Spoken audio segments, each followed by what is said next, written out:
The advice and opinions expressed by Dr. Granpeesheh and her guests are meant solely as suggestion and should not be in any way construed as child-specific advice.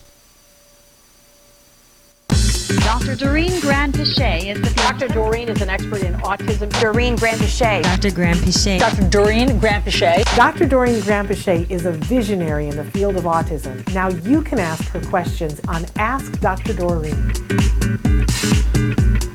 So my first question to Dr. Doreen is going to be, what is PDA and what are the criteria to be diagnosed with PDA? Right, that's great. I'm happy to start there. And it would be good to just actually define PDA and ODD, right? So PDA stands for pathological demand avoidance. And let's just start right there, because PDA is not a diagnosis. It does not exist in any diagnostic manual. Let's be very, very clear about that. It is an opinion, okay? It's not a diagnosis. It has not been officially recognized by either the DSM, the Diagnostic Manual, or the International Classification of Disorders, the ICD. So therefore, it is not anywhere in the world a diagnosis. I apologize for repeating that multiple times, but I think it's really important, because we cannot just come up with concepts and then diagnose people with concepts that are not recognized as diagnoses. So let's just start right there. It is PDA, and we'll talk a little bit about ODD separately as well, but which is oppositional defiant disorder, which is a diagnosis, and it is quite a different thing. But with PDA, it is so let's just talk a little bit about where PDA even came from, or where is this idea from? And this originated in the 1980s with a psychologist in England whose name was Elizabeth Newson.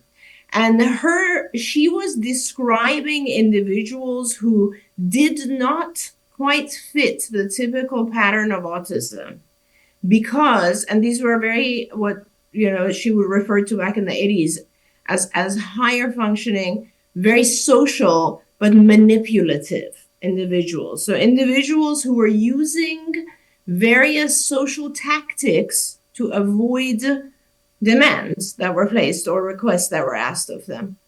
So that was very important. More recently, this concept of PDA has been brought up and proposed by various psychologists, particularly Dr. Cynthia Martin and others at the Child Mind Institute in New York. And this has now spread. And we'll talk about why this idea has spread in a minute as well. But I want everyone to realize that it started back in the 80s, where, by the way, the entire profile of what autism looks like was different back in the 80s. So it's important to start there, because, we're talking about something that was, in those days, you had a very different type of individual who was being diagnosed as autism.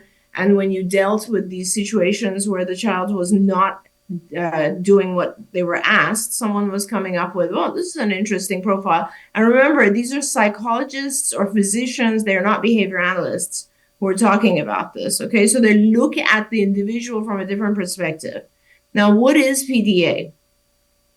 These are I don't want to even call them symptoms, because it's not a diagnosis, but these are the signs that have been described.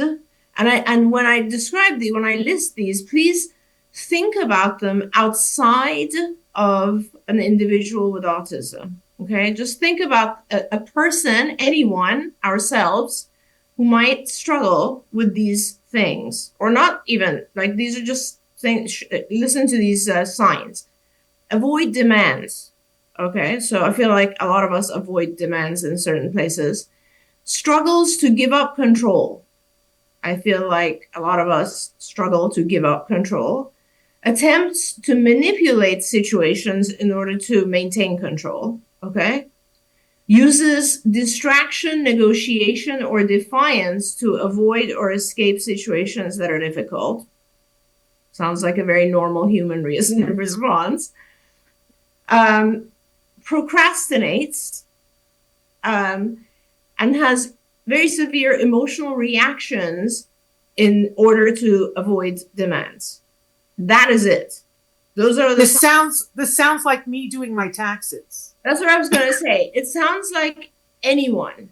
And it's very important that you have to realize that when people talk about PDA, it isn't right now because it's so it has been latched onto for the autism community, but it could describe anyone. It does not have to describe someone who already has a diagnosis of autism. It could describe anyone. And it is actually a very interesting description because to some extent, and this, Shannon, you're going to love this because this whole discussion today will have to do with fairness, right? Which is one of our favorite topics. So when you think about anyone in the world, given whatever skills they have or don't have, and you place demands on them that are too difficult for whatever reason, they are going to do all the things I just listed. They are going to try to evade, escape, avoid those demands. That's just a natural human reaction. And the way to get around that, obviously, is to make sure that the payoff for actually adhering to the demand, so the reinforcer, is big enough. It's fair. It's fair. We'll talk a lot about that in a minute. But first, I want to kind of differentiate real quick what ODD is, because that is a diagnosis, oppositional defiant disorder. It is a diagnosis, and it is based on symptoms, very specific symptoms that exist for a period of 6 months. These are how diagnoses in the DSM are measured. You have to have repetitive symptoms that are very clear. And the symptoms are the individual loses their temper multiple times in 6 months, is easily annoyed or angered, is resentful, is argumentative, is actively defiant, is deliberately likes to annoy others, blames others, is spiteful or vindictive. And these behaviors, 4 of these will have had to happen over the course of 6 months, and some of them at least twice. So there's a clearly defined set of behaviors. And remember, and again, you have mild, moderate, and severe with ODD. And ODD is often diagnosed with young children. And it is very controversial to diagnose ODD and autism together because autism is a much more pervasive disorder and will cause some of these things, right? So you have it. You have one that is a diagnosis. You have one that's kind of a profile that has been described by people. Now, why is it all very confusing? Okay, let's talk about autism for a minute. So autism has all these symptoms we're very familiar with, right? And by the way, it's also very important to realize autism is this huge spectrum. So you have people on the higher end of the spectrum who have a hard time with social behavior understanding, maybe subtle social cues, etc., and then severely affected individuals who have a difficult time even communicating their needs, right? It's a huge spectrum. Regardless, life places demands on these individuals and they get frustrated. They have the inability to communicate their frustration often in a way we all do to some extent, right? There are circumstances where we all have a hard time expressing ourselves.